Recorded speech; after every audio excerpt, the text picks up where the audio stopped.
Diabetes Connections is brought to you by inhaled insulin, glucose management in the moment, by Omnipod 5, the only tubeless pump that integrates with Dexcom G6, by Dexcom G7, the #1 recommended CGM brand, and by Edge Park. Simplify your diabetes journey with Edge Park. This is Diabetes Connections with Stacey Sims. This week at Moms Night Out Providence, I was part of an Ask Us Anything panel that included Moira McCarthy and Kerri Sparling. We tackled all sorts of questions, including how to help nervous relatives care for our kids. That sparked this story from Kerri about when her aunt tried to learn how to give her a shot. My mom's like, yep, you can put it in the refrigerator and pull it up. Great. So my aunt goes, okay. And my mom was like, get in, push the plunger. And she was like, oh, and so it became this thing that my aunt got to laugh at because she did the wrong thing. It was uncomfortable. I got to say, you said, like, as you know, as a kid. So that was exciting. But she got to break a couple things in a safe way instead of feeling like she was going to break the whole thing all at once. This podcast is not intended as medical advice. If you have those kinds of questions, please contact your healthcare provider.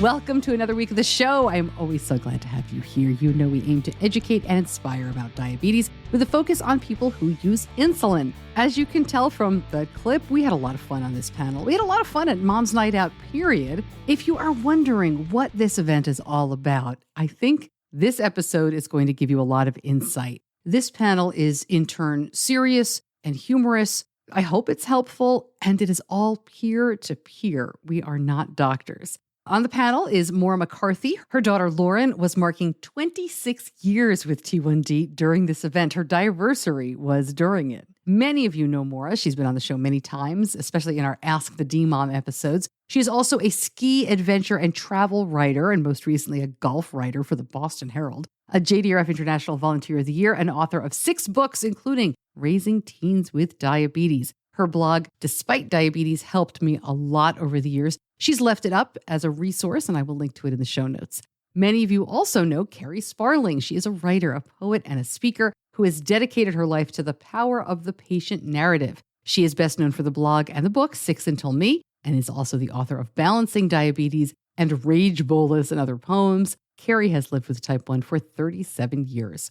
Our next Moms Night Out event is in North Carolina, here in Charlotte, in February. Act soon if you want to attend, please. The early bird special is going to be over soon. Our pricing does go up. And guys, if you're listening, get a Mom's Night Out ticket for your wife for the holidays. It is such a fun event. It's a night away. I think it's a great gift. And our panel is coming up right after this. It used to be that you would have to choose between an automated insulin delivery system and the freedom of a tubeless device. Now, with Omnipod 5, you can have the best of both worlds all in one. Omnipod 5 adapts with every pod change to meet your unique insulin needs and adjusts insulin using a customized target glucose, not a range. If you're ready to ditch the multiple daily injections or send your tubed pump packing, there's never been a better time. They'll even check your insurance coverage for you. Fill out the quick online form, see if you're eligible for a free trial at diabetes-connections.com and click on the Omnipod logo. For full safety risk information and free trial terms and conditions, also visit omnipod.com/diabetesconnections.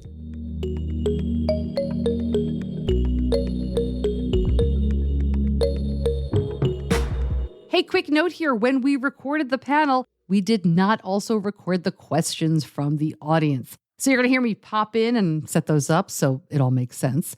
Our first question was all about helping our kids with diabetes have an easier time at school. And Moira McCarthy is the first voice you'll hear. That's a really good question. Yeah, she asked if I had a 504 plan for Lauren. So first of all, the Plymouth Public Schools were phenomenal. There were 800 kids in her elementary school, and she was the only one with type 1 for a few years, which I liked because I made all the rules. And they were really helpful, but they said to me, you need a 504. And I was like, no, you guys are great. And they're like, well, if we all got hit by a truck tomorrow, you would want a 504. So we did have a 504, but that said, Lauren, and I've always, even when she was a small child, let Lauren lead. Lauren was not very into following her 504. Her feeling was that someday she was going to be a grown-up and she was going to have to do things that felt like taking tests and go places when she didn't feel that good, all with this on board. And so she fought against it. I remember in middle school, one of her teachers said, you can take that test over. If you just tell me your blood sugar was low or high, I have to believe you. And she was like, why would I do that? I didn't do a good job on the test. I think it's a personal thing. She did not have one for college. I know people file with the disabilities and ask for like special rooms and places to change their sites. She wanted to be a regular college student. I would have liked her to have filed with the disabilities office, but she's an adult at that point. And even when she isn't, it's her life and her choices. I can advise her. And as long as she's not saying, I'm going to surf on the top of a car going 100 miles an hour, then I have to let her go. Does that help? We all know 504, Section 504 of Federal Disabilities Act, which covers kids in school. You all know that. IEP is a little bit different. We had a 504 in school that was very loose. It was just let him go to the bathroom and, big tests, not this week's spelling test. He couldn't wiggle out of that one, but, big tests. And in college, we have filed, he's a freshman, so I did everything for the disability office. Like I said, he has diabetes and here's what you need to know. But he has also chosen not to do anything with that. So my feeling is it'll come into play if, God forbid, something big happens and he needs to say, no, I really do have diabetes. I really did have this emergency. And you can't retroactively fit that in, is my understanding. I'm so old I didn't have a 504. They didn't exist back in the day.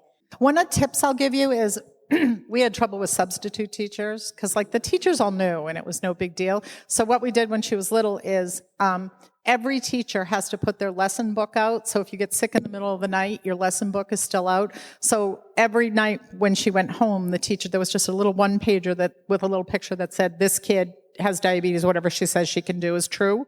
And it was just on the thing every day. So then after one substitute was like, you're making that up. So yes, because nothing's better than having to raise your hand and say, I have to pee because my blood sugar's high and everyone's staring at you. Yeah, we just did a tattoo on her head. This next question is about what to do if your kid is embarrassed by beeping at school or how to silence technology during things like the SATs. So everyone makes their own choices, and that's a really good choice. Lauren chose to not wear technology during things like SATs. And my son, he's got the tandem pump, so he always had the number on it. But he always just turned off his phone or stuck it in a cubby or, ignored diabetes. I don't know what he did. Yeah. I'll just say again that I'm so old that this technology did not exist. And I will also say, real quick trick, if your child doesn't even want anything to vibrate and you really want that phone, you can always stick headphones into it. It won't go off. But honestly, just turn the frickin' thing off for a couple of minutes. Great question here about how and when we all managed turning over the responsibility of ordering supplies. I always felt like the only thing that I could still do for her, because I like to support her, right? The only thing I could still do for her was manage all her prescriptions and stuff. And so I did it for as long as she let me. And it was probably like her second year out of college when she finally made like a decent amount of money. And she kind of liked the idea of taking it on herself. And I still say to her, like recently she called me and she's like, you have no idea how long I had to stay on with insurance today. I'm like, are you freaking kidding me? A quarter of my life was on the phone. There's a cure for that, man. That's one complication of diabetes. But I always felt like as long as she needed me to do that, I didn't feel like that was inappropriate for us. Everybody has their own thing. I think for us, it would have been inappropriate for me to be looking at her CGM and calling her and asking her how many carbs she had and correcting it. If she asked me, I would. But I didn't think it was inappropriate for me to support her. And it's nice to still have a way to support them as an adult. So I graduated from college in 2001, and so that wasn't, you had to be off of your parents' insurance by the time you graduated from college then. So I started working at a bank, which sucked, the day after I graduated from college. But my junior and senior year, my parents walked me through what they did with the insurance companies and what sort of supplies that I ordered and how things were covered and how to fight an insurance denial. And I feel like spending 2 years doing that was really helpful so that when I sat down at that stupid bank and went through the benefits analysis to see what I would and wouldn't need, I feel like I was ready to jump right into that. But I was tossed into the responsibility of management May 10th, 2001, because there weren't any other options for us. I just want to add that Lauren, too, worked at a bank, and she used to call it the Boulevard of Broken Dreams because all the tellers were just there to get insurance and really wish they were doing something else. I love a good bank, but like I worked at one that was in a grocery store, and so you would hear the beep, of all this stuff checking out. So I'd go home and like lay in bed all the time. And I beeped, notwithstanding the bank noises. So, I mean, there's a lot of beeping. And the other thing she said that's really important that I just want to put an asterisk next to is it's really important when your kids are young adults that they understand that part of their negotiation when they look at taking a job is what insurance is offered, what it covers, and what impact that would have on their income. When Lauren goes to a job now, she looks at it. Sometimes I'll say, well, you'll see the package when we're hired. And she's like, no. I see the package now. And if it's bad insurance that's going to cost more, she's like, you need to pay me more. And if you want to change this at your next cycle, you can. So just a good tip. I will add for us, to answer your question, so Benny is 18 and a freshman in college. What we started doing as soon as he turned 18 was when we immediately realized that I could no longer easily, order supplies and things like that, we put his information in for all the companies, but we kept my email address. So now when something happens, I can still log in and help him if he wants, but we both get alerts, which was really interesting this summer. He was a lifeguard away for 10 weeks this summer, and I got an email from Tandem saying, your new pump is on the way. And I thought, really? But I didn't say anything, because I was like, that's a kid who's troubleshooting. Something happened. He's ordered a new pump, and he'll tell me about it. And he did. He had a crack in his pump that he didn't notice, and he went into the water, and he called them. And I was like, yeah. He told my husband, yes, he did tell Slade.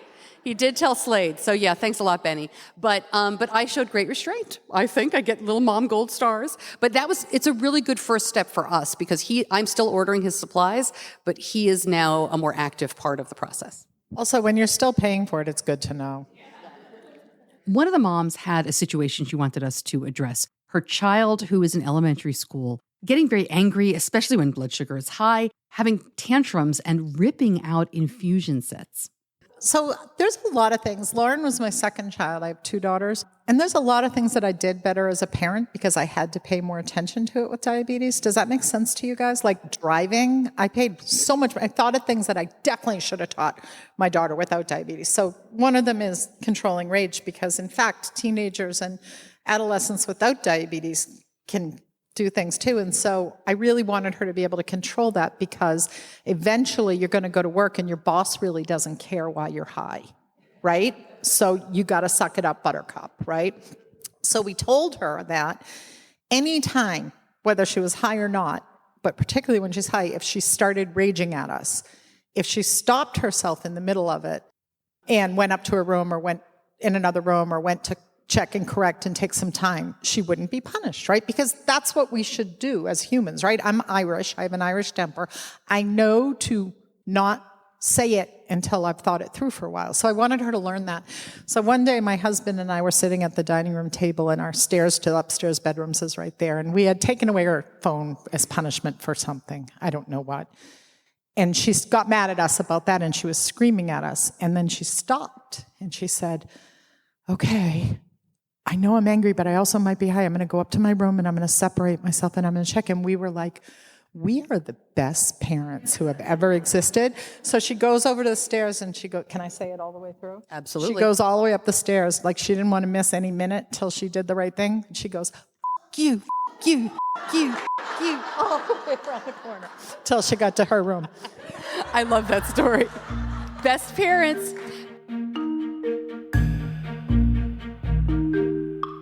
Afrezza is the only FDA-approved mealtime insulin that comes in a powder you inhale through your lungs. So why should you consider this unique alternative to mealtime injections? Afrezza is another option if you want to lower your use of needles or if you're experiencing skin reactions at your injection sites. And it's ultra-rapid acting, so you can take it right when your food arrives, even unexpectedly. Find out more, see if Afrezza is right for you. Go to diabetes-connections.com and click on the Afrezza logo. Afrezza can cause serious side effects, including sudden lung problems, low potassium, and is not for patients with chronic lung disease such as asthma or COPD or for patients allergic to insulin. Tell your doctor if you ever smoked, if you've ever had kidney or liver problems, a history of lung cancer, if you're pregnant or breastfeeding. Most common side effects are low blood sugar, cough, and sore throat. Severe low blood sugar can be fatal. Do not replace long-acting insulin with Afrezza. Afrezza is not for use to treat diabetic ketoacidosis. Please see full prescribing information, including boxed warning, medication guide, and instructions for use at afrezza.com/safety. To your particular situation, so Alana referred to that. We've talked to Benny about being the Hulk. So that's his favorite superhero, and it was since he was very little. And when he was about 5 or 6 years old, and he would, freak out because their blood sugar is high, and they can't control their tempers without diabetes. I think sometimes they get that tantrum mode. So we would talk to him about when he was calmer. We wouldn't do it while he was doing the tantrum, about you may feel like the Hulk, but unlike the Hulk, you can turn yourself back into Bruce Banner. But you have to separate yourself. You have to go to your room and beat up some pillows. And sometimes it worked and sometimes it didn't. But to your point, if he's ripping out sites and he's eating food and you're freaking out, I would actually let him go through with all of that and not react. Pull off your site, eat a Snickers, ha ha ha, I'm in the closet, I'm a demon baby, bleh, And then if you can, I bet you feel like garbage right now. And you know what? That's okay. You're human. Diabetes is really tough. And sometimes I want to do that too. But now that you're calmer, you're 573, let's put your pump back on, let's drink some water, take some insulin. And I would be surprised if after a couple of times of that it doesn't get a little better. I'm not a child psychologist. This is definitely an endo level question as well. But sometimes they're doing it because they know we are freaking out, right? And there are times when I vividly remember going to Carowinds, the amusement park in Charlotte, and Benny's infusion set came off. And I was like, I don't want to put another one on because we're in the water park and it's just going to come off again. He was like 6 or 7. And we went I'm such a bad parent. We went the whole day with no insulin. I know it's recorded. This is the worst story. We went the whole day. Because I still feel the guilt. We had a great time and he was a billion when we got back to the car. And that's what insulin's for. Right. And we put all the insulin within him and we went on with our day. And I still feel guilty about it. But in the long run, I think it was the right thing to do. You would have felt more guilty. Oh, yeah. I didn't want to leave, right?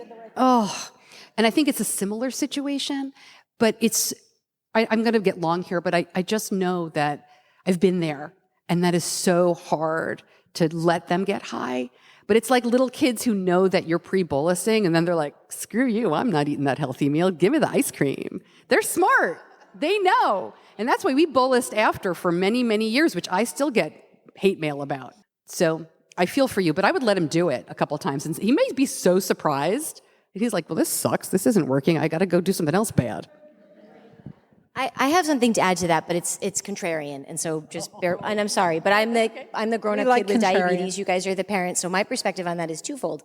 The first is, if he's ripping off his sites, I view that as a bad financial investment. And that would really make me angry as a person with diabetes, but also as a parent who's paying for that. And so I would not let my kid rip their sites off. I would let them take them off and not wear them for a couple of days. Because I've had to teach myself kind of a rage lesson where if I'm frustrated by devices, I'm feeling so burnt out on it, I will take them off. And it only takes me 6 to 12 hours to realize how much I appreciated having them on. So to have that break, because you can take them on and off, that's kind of the benefit of these devices. So giving him the break that he's clearly ripping off and needing, maybe let him ride that out a little longer. Again, not a child psychologist or anything like that, but see how far that rage wants to go with him and see if he eventually comes back on his own without indulging any of the anger. But then, twofold part, the indulging of the anger part is also a little bit fun.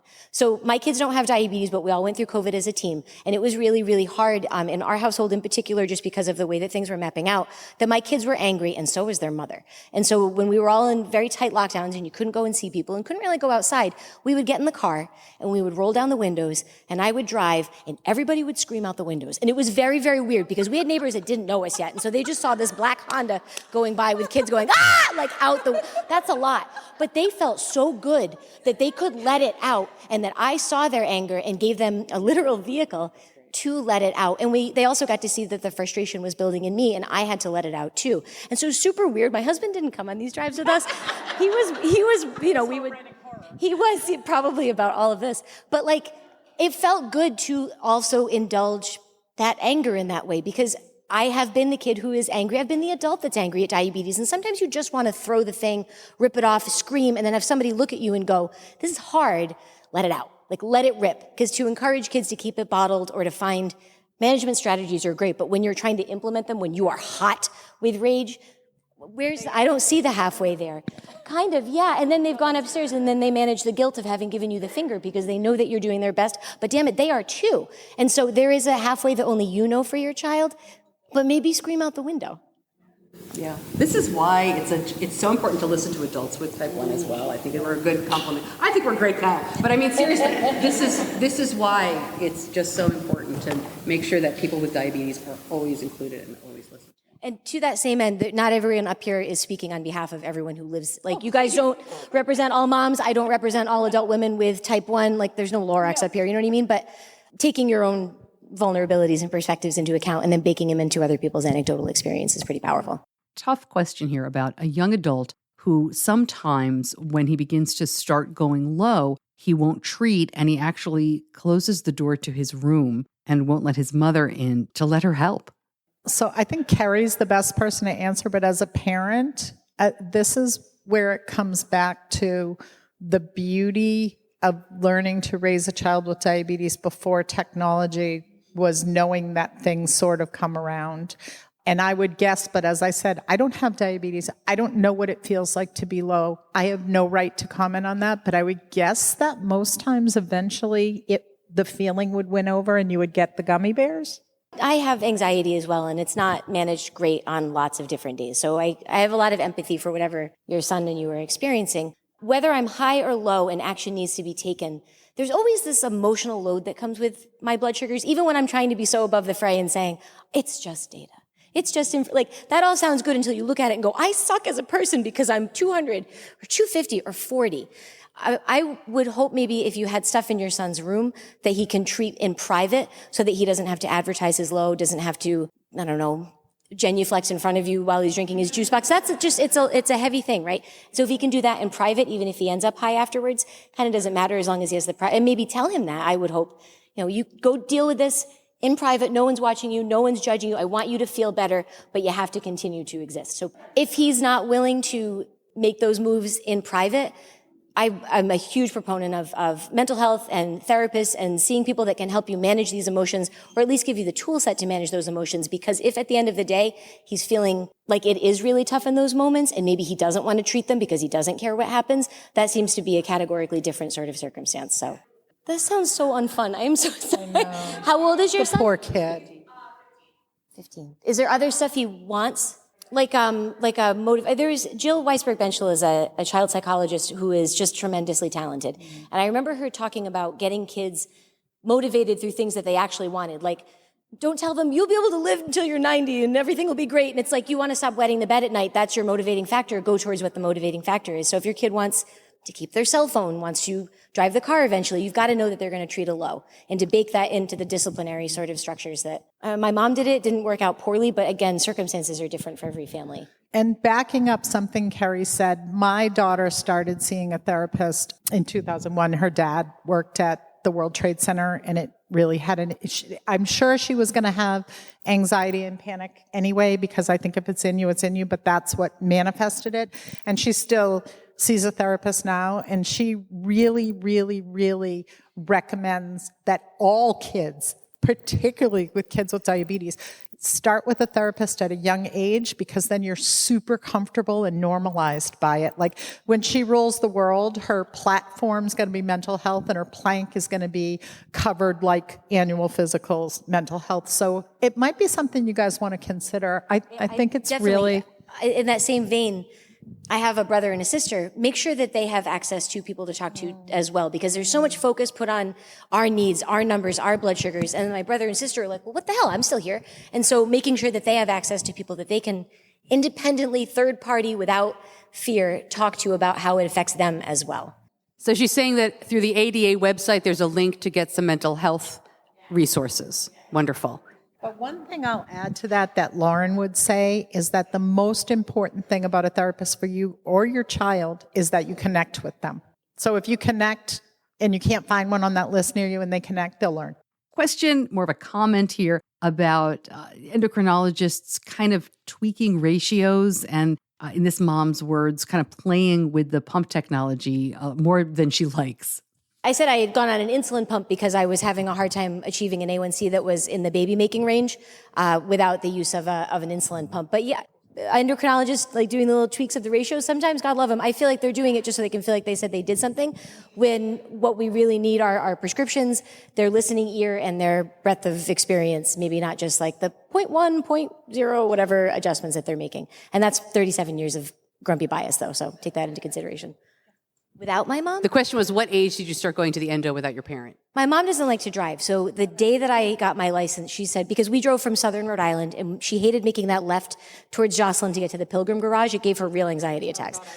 Yeah, everyone seems to hate it. I loved it. I want to drive a race car. So as soon as I turned 16, she had me driving to the appointments. And there was something about that weird transition that I started taking half of the appointments for myself right then. And then it eventually became something that I did on my own by the time I was 18 exclusively. And then when I was going to college, I wasn't going to say, Mom, I just finished English Lit and going up to Jocelyn. Like, she doesn't want to jump in for that. She has a job.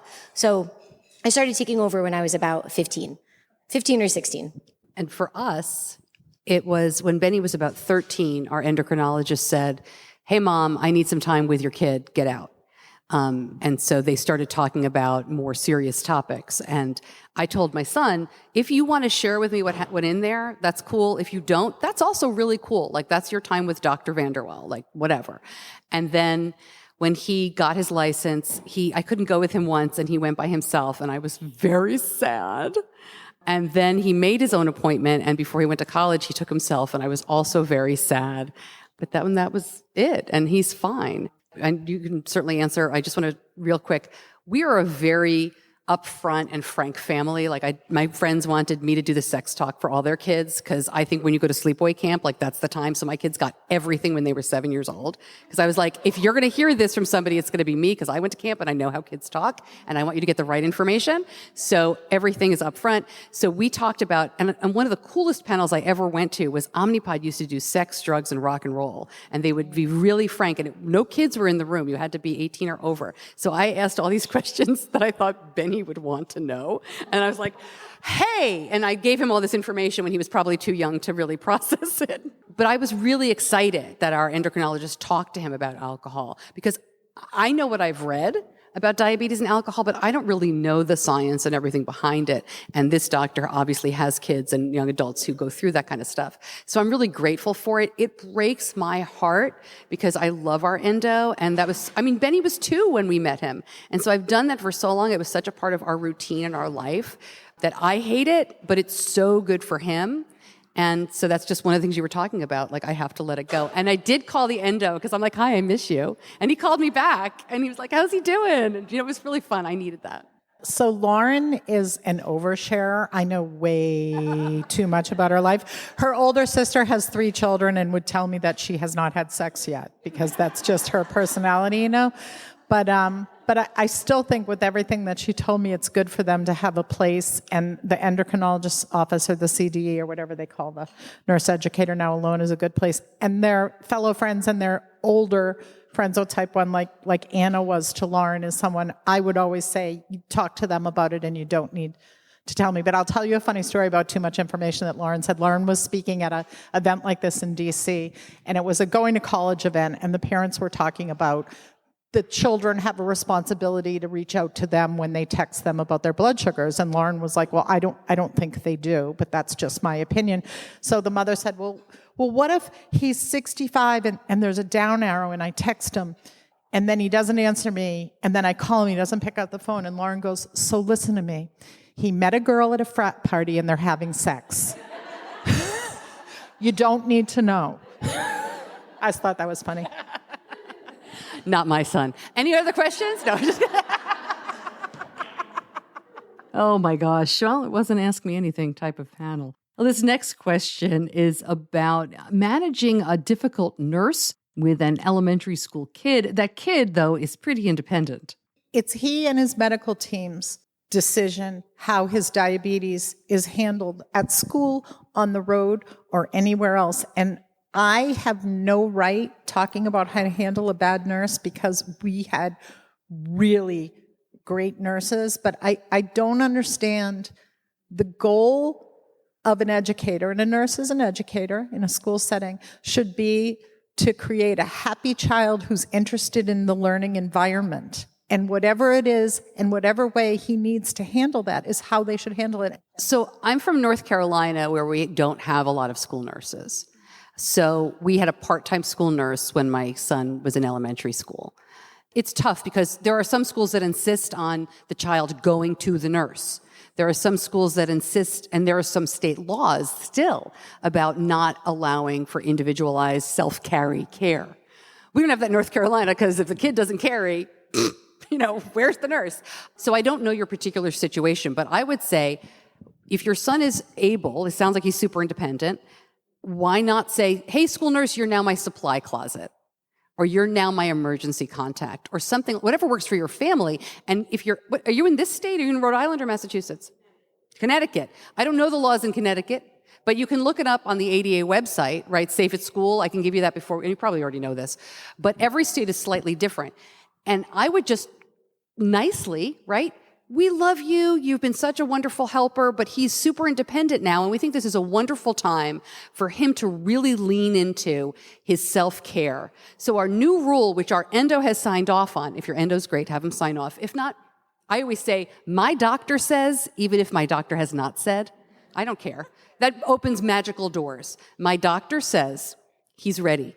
In elementary school, again, I'm the world's worst. Benny went to kindergarten using his own pump and checking his own blood sugar with somebody standing over him to make sure he was doing it okay. But we told him in preschool, big boys go to kindergarten checking their own blood sugar. And he was like, yes, they do. Because I knew we had no school nurse and I didn't, we had no CGM and I didn't want to be stressful. I'd cut him out. I know that sounds harsh. You can't do that with a 7-year-old, but I would cut them out nicely if that's something you and your family are comfortable with. And then they're there for emergencies and for supplies. I like your son. He'll do great. I know you guys will figure it out. Yeah. He's so nice. My answer is different if it's like a 7-year-old or a child who is 13 and newly diagnosed and is not as independent. But why not cut him out? Yeah. Yeah, but sometimes you have a 504 and you just have a jerk. Is it New Jersey? My cousin goes to school in New Jersey and they still are not allowed to self-carry insulin or there's some state or two. They can't pump gas either. They can't, maybe it's related. They can't pump gas. Right. Shoot like my mom says. That's a real thing. Yeah. Yeah. How do you manage your in-laws? Oh, I got it for you. How do you manage in-laws who mean well, but in your words, I don't want to say that, are not perhaps the best, right? Again, the magical words, my doctor says. I did this all the time because I'm a public person in Charlotte. I was on TV, I was on radio, people would come up to me all the time. I heard about your son, have you tried the pink drink? I've heard about your son, have you tried herbology? Or, there's a pill? Yeah, do you know there's a pill now? Or I tell Boston. Right. And it's tougher when they're relatives. But I would take that in and I would say, or they would say like, I see your son's drinking a juice, do you know that's terrible for him or whatever? And I tried to, sometimes I educate, right? Sometimes you take the time, but a lot of times I would say, thank you so much. Diabetes has changed so much since you probably learned about it. We're in such a good place right now, and my doctor says this is the way we need to manage. Thank you for your concern. You're such a sweetheart. Go F yourself. But, And the only thing I'll add to that is these are in-laws that your children love, and so I'm someone who, just by coincidence, my mother and my father and my husband's late father now and his mother really don't have any interest in our children at all. And there's a mom here with her mother. Are you guys here this morning? I said to her yesterday, and I really mean this, that even with their idiosyncrasies and their pain in the butt stuff, kids with diabetes with grandparents who love them and care about them and are engaged in their lives do better across the board. So even if it's hard, just remember, as someone who never, ever, ever had that, it's really awesome to have. So when they annoy you and you want to roll your eyes, just remember that it comes from a good place, I think. So. I do want to add one thing about that, and I'm not as good at being diplomatic in those situations. I wish I was, but because I think it's coming at me as a person, I like to put it back on them. And this goes for people that aren't, I mean, my mother-in-law is great, but like family members that want to say something and you're like, oh, that didn't feel good to say. I always tell them, it makes me feel embarrassed when you ask me this question. It makes me feel awkward and uncomfortable when you call out what I've put on my plate, asking me certain things in a public way. Can we have those discussions either in private? Because I know they're asking out of the goodness of their heart, but I can't manage the goodness of their heart when I'm dealing with the badness of my rage when they ask me those questions. And so telling them it makes me feel awkward and uncomfortable, sends them sort of on their heels a bit, and then we have a more productive conversation afterwards. As I mentioned, I'm glad you're here. Well, I like to embrace the awkward in all situations, but sometimes it's really awkward. Topic here is about how to get nervous grandparents and relatives to help to get over their fears. And as a grandparent, I would much rather kill one of my children than one of my grandchildren. I think sometimes the uncomfortable situations breed comfort. Like when I was diagnosed, it was before pumps and whatever else. And so my aunts, when I wanted to go sleep over there, had to learn how to give me an injection. I think I was like 8, and my mom was still doing my shots. So my aunt had to learn how to do my shots. And they're like, okay, the best way to do this in the least intrusive way is to have you give the shot in Kerri's butt. Okay, great. So they had me lie down on the couch with my pant pulled down so that they could see my butt cheek. And my aunt's like, all right, so I just hold it above, and I put it in, I push the plunger, pull it out. My mom's like, yep, you can put it in, push it in, pull it out. Great. So my aunt goes, okay. And my mom was like, you didn't push the plunger. And she was like, oh, shit. And so it became this thing that my aunt got to laugh at because she did the wrong thing. It was uncomfortable.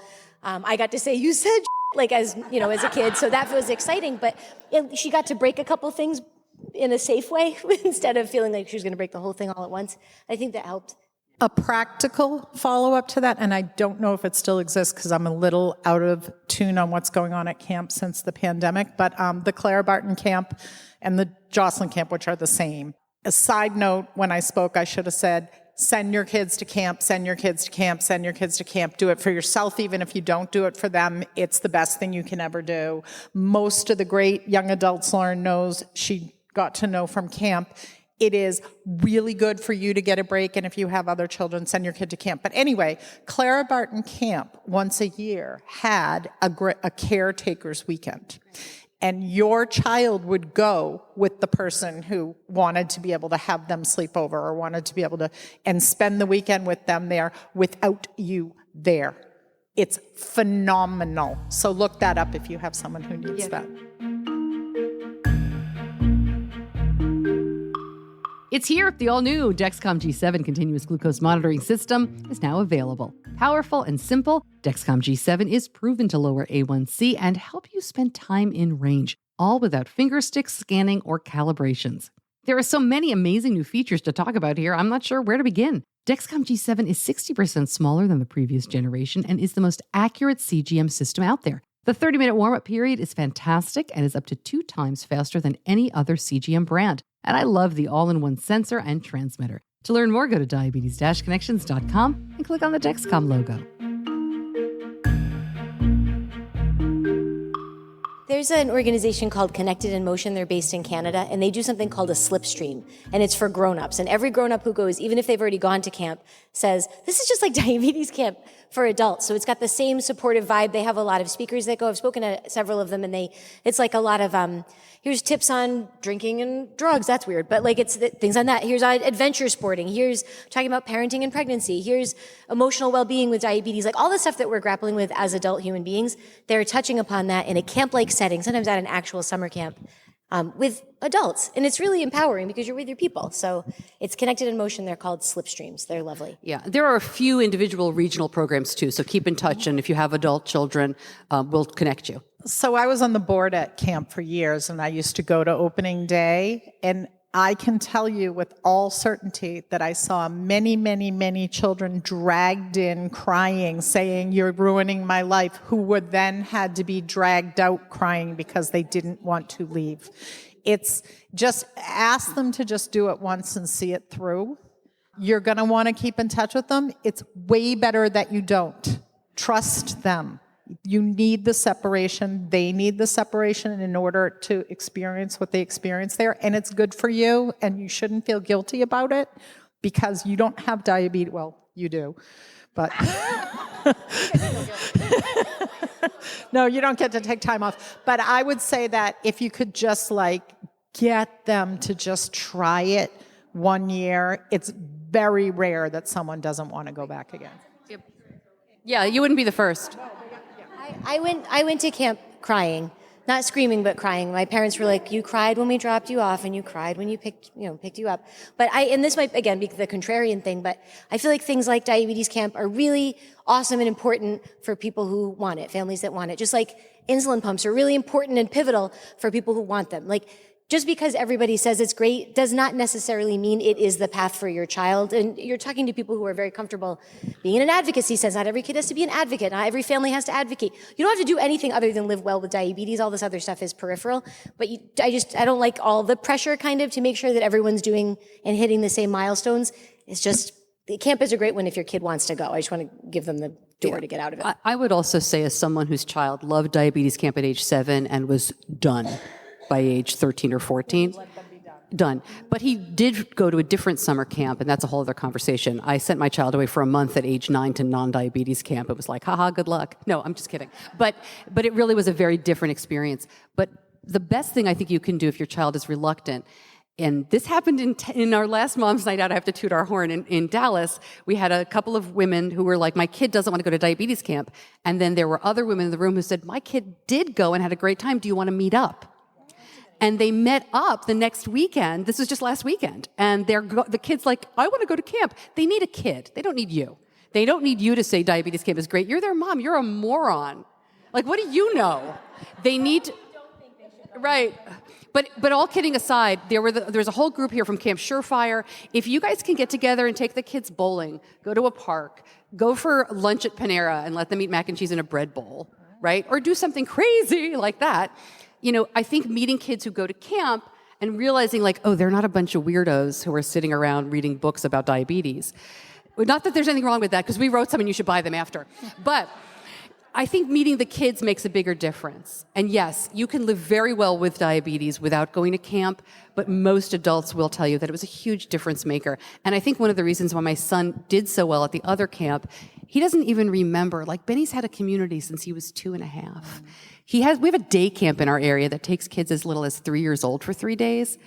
He always had people, so he didn't feel the need to need people. And he'll be the first to tell you that, diabetes is background noise, which was the goal. How lucky is that? Anyway, long story short, find kids and work the room. We'll help you out. And a caveat to what I said is if you force them or bribe them into going once and they hate it, I would not make them go again. And so by the year that Lauren had a tough year, she had already been a bunch of years, so that's the year. There's a cabin at Clara Barton called Lion's Den, and the legend of Lion's Den is all you have to do is walk through it and you get your period for the first time.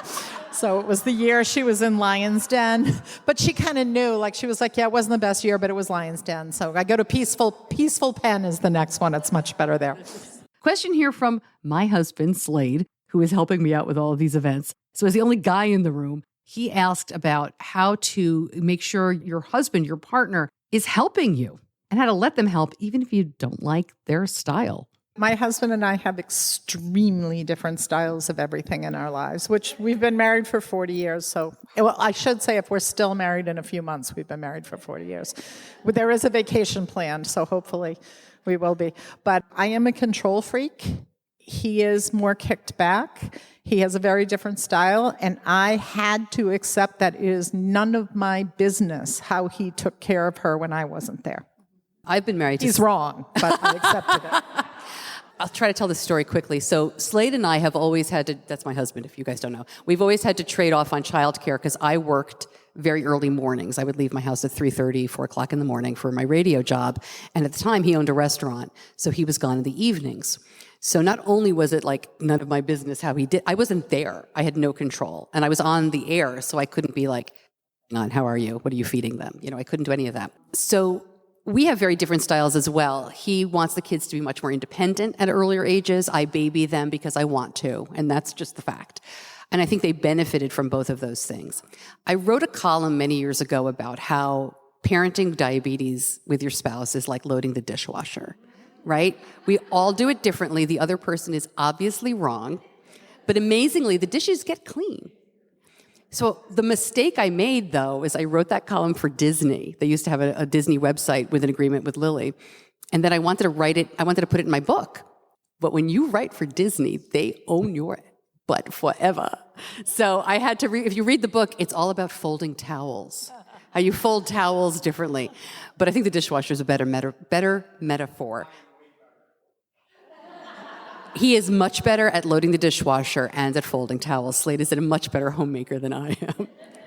But yeah, I mean, it's really interesting. And I think the one thing I wanted to say before I pass it off to Kerri is I think it's also important that after 25 years together, he is still not a mind reader. And that pisses me off. So when I need help, especially when the kids were little, if I needed help, if I wanted more help, I had to tell him. And I had to say, like, look, we're going to back to school night, and I want to concentrate on Leah. Can you just take care of diabetes tonight so I can do that with her? And we had to communicate about that. I'm really lucky that we're a very good team, but I think I also still forget that he can't read my mind. And I know that that's hard to do, but we do need to tell our spouses when we need them, because sometimes they don't want to help and they will not help, but quite often they're waiting for us to tell them, which I know is not fair. We walk around with the mental load that is insane, and our husbands don't get it, but they really can help if we let them sometimes. I don't have a kid with diabetes. I am the kid with diabetes, and I feel a little disingenuous talking about my parents' relationship and how they managed it, but because my mom's not in the room anymore, she could have spoken better about this. But my dad was not very involved in the day-to-day of my diabetes, or the week-to-week of my diabetes, or the year-to-year of my diabetes. And I think that was an incredible burden on my mother, but it also created an issue for my father and I, where he was not involved in something that was very near and dear and important to me. We've mended all these fences, we've had these discussions, but they didn't happen until I was a grown-up. And it was very confusing to me that my dad didn't seem to know squat about any of it. Like, I remember distinctly eating ice cream in my living room, and he came in, and I took the biggest spoonful I could manage just to see if he would say something, and he didn't, and I was really surprised by that. So for whatever your family relationships are, having the fathers, the male figures involved in your kid's diabetes management to show your kid that they care in that way, because I know my father cares about me and loves me, but he was a lot more comfortable letting my mother be the nurse in charge. And that did serve as a detriment to our relationship, and I'm so sorry for it. So whether it's a grandfather, an uncle, a father, a brother even, it doesn't really matter, just to show that there is not just a woman at the helm of this management team running the show goes a really, really long way. You don't have to edit any of that out of the podcast. He's aware. Another tough question here about how do you help the kids in your family who don't have diabetes, the siblings, feel okay and included? We did it perfectly, so we have all the answers. So you have an 18-year-old without diabetes, a 4-year-old with diabetes, and an infant without diabetes. Wow. We're so glad you're here. Way to go. That is amazing. Good for you. So again, little self-promoting. Yeah, little self-promoting, but one of the things that I did on the podcast that I'm really proud of is I interviewed my daughter, and I've interviewed her twice. Interviewed her when she was 15, and I interviewed her at length about 2 years ago, looking back on a childhood when you're the sibling. It's interesting because I think, and you guys can speak on this as well, your younger child is going to grow up with diabetes all there, and I'm stereotyping and generalizing. I think in some ways it can be easier when the younger child doesn't have type 1 because they already look up to that older child. It's like, oh, I want to be like you. I want to help you. When you have an older child who doesn't and they're closer in age, it's like, look at this asshole who came along and already messed up my life. I was an only child and life was good, and then you came along and you suck. And now you have this thing that requires even more attention. So that's what happened to us. And my daughter will be the first to tell you that, even though she's fabulous. So my advice is, I don't think you can't pretend it's not happening. So be honest with all of your kids. Diabetes is here. Yes, it does require more attention. You are not imagining things. But this is necessary as part of our family. How can we include you? How can we give you special time alone? Like I said, like back to school night for Leah, my daughter. Benny was there and diabetes had to be taken care of because he was tiny, but maybe the husband can do that night, or maybe the 18-year-old can help out in some way.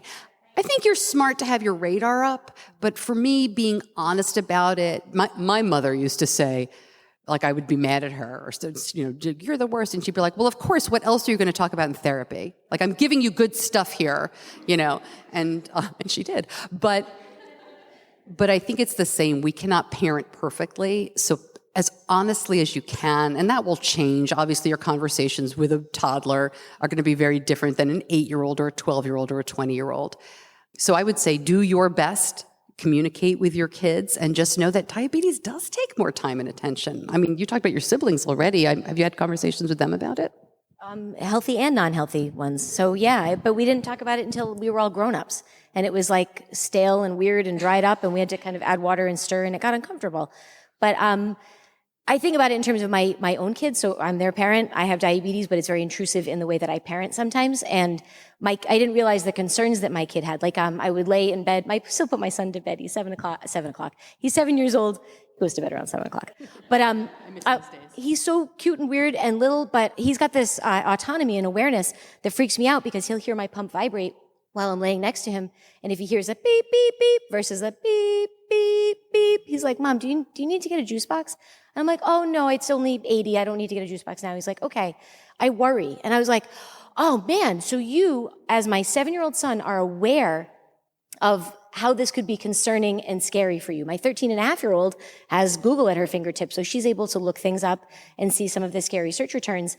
And I feel like a discussion about the realities of diabetes, painting it as this is what we do, and then kind of easing into, this is stuff we're thinking about in the future, and these are the things that we might have concerns about immediately, and things we might have concerns about in the future, and the way everyone's affected. Like, having those conversations really openly helps, because I forget to address my kids' concerns as importantly as maybe like my spouse's or whatever else, because they're quieter about them, but I know it's stirring around in there. Whatever perceptions they have of me as a parent, they worry as much as anyone who's involved with somebody with diabetes. My 7-year-old's aware of lows. My 13-year-old's aware of complications. Like, these are things that we talk about, but I think it's important to make sure that we talk about them so that they're not sitting there saying, well, they wear a pump, but that one time they had to run and get a juice box, and they're really sweaty and they forgot my name. Like, I had to kind of circle back and address, I was really low, like explaining some of this stuff to them to make diabetes an open conversation that didn't seem something like we went like this about, or we kept it in hiding. And when you're talking about making sure you talk to your other kids, I think that goes for everybody in your family, like making sure that they have a space to voice how it affects them. Because so much of the focus is on us, and then also on you guys, but then all these other people become proxy players and peripheral people, and I think that's an odd space to stick them in. So if you have your 18-year-old that's getting her CNA and able to take your 4-year-old out, it's like, I would lay praise on that bigger kid all the time, be like, what a badass you are for doing this. What a great big sister you are for doing this. And when the little one is a little older and can help, what a nice thing that you gave up your fruit snacks, even though you really, really wanted them. Like, praising them in the spots where they're able to help, showing them how they can help us, super, super good, I think. But again, I don't know squat. I'm not an expert in any of this. I just know where some of the pain points are. So even though I said I'm really proud of myself and I did a great job, I made many, many, many mistakes. I did bring a lawsuit against Stacy because I felt I was the worst diabetes mom, Yeah, but that's it true. still hasn't been settled yet. We may settle out of court. But this is one of the things that I don't know how I would have done it differently, but I feel bad about how it went. My older daughter is almost 5 school years older than her other sister, and it really did shift all the attention all the time. And that was back when you had to eat at the exact same time and you couldn't eat at other times, like even on holiday. I mean, it was really, and so I don't think I did it right. And I think that they love each other, but there's still a little, from my older daughter, there's a little animosity there, and Lauren senses it. Lauren tries to fix it with her, and they haven't fixed it yet. But I think that what Kerri said and what Stacy said is just call out the elephant in the room on a regular basis. Like, it's not fair, and it stinks, and I don't want it this way, but it is the way it is. And the good, I think, is when Lauren went to diabetes camp every year, it was Lee weeks when she was a kid. I was like, whatever you want, we'll go to the supermarket, we'll do whatever you want, we can eat when we want, we can stay up all night, whatever you want. And so at least she had that time of year, but I think that I did not score any extra credit in that, but I don't know how I would have done it any differently. And it could have been, I mean, I would say to Lee, like, it's just, I know it's not fair, but also I will say that if my other daughter had been the one diagnosed, I would have just had her put down. It would have been more humane for everyone. Oh my God. Well, on that note.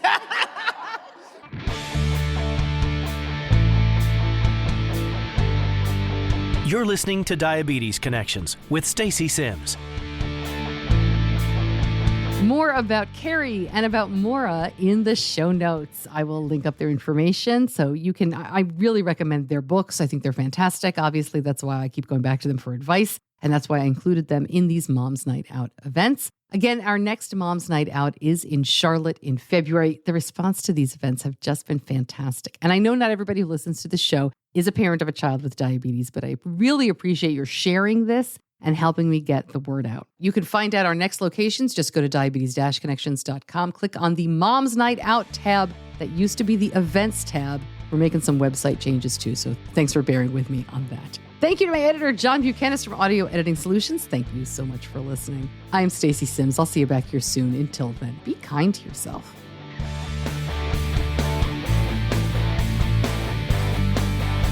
Diabetes Connections is a production of Stacey Sims Media. All rights reserved, all wrongs avenged.